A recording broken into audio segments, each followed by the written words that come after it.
નમસ્તે મિત્રો, કેમ છો? મજામાં ને? બધાયને જય શ્રી કૃષ્ણ.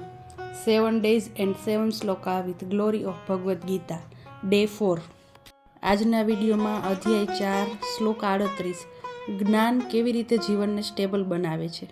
આજના સમયમાં આપણી પાસે દરેક વસ્તુ છે, મોબાઈલ છે, માહિતી છે, આગળ વધવા માટે ભરપૂર તકો છે.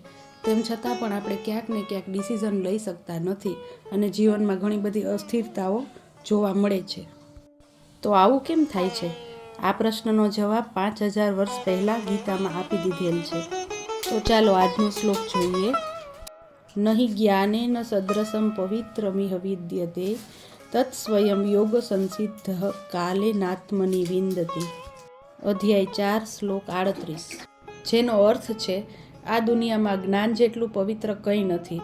જે માણસ શિસ્ત, સાધના અને સતત પ્રયત્નથી ચાલે છે તે સમય જતાં પોતાના અંદરથી જ સાચું જ્ઞાન મેળવે છે. ભગવદ્ ગીતામાં કહેલું છે, જ્ઞાન બહાર નથી પરંતુ અંદર જ જાગે છે. યોગ્ય સમયે યોગ્ય નિર્ણય લેવો એ જ જ્ઞાનનો સદુપયોગ છે. જ્ઞાન એ ડિસિઝન મેકિંગને સ્પષ્ટ બનાવે છે. જ્યાં જ્ઞાન છે ત્યાં કન્ફ્યુઝન નથી. સમય બધાને સરખો જ મળે છે, પણ કોઈ એને શીખવામાં વાપરે છે અને કોઈ તેને વ્યર્થ બગાડે છે. તો વિદ્યાર્થીઓ માટે આજે બેસ્ટ સૂત્ર, માર્ક્સ નહીં માઇન્ડસેટ જીવન બનાવે છે. જે શીખવાનું બંધ કરે છે તે તેનો વિકાસ પણ બંધ કરે છે.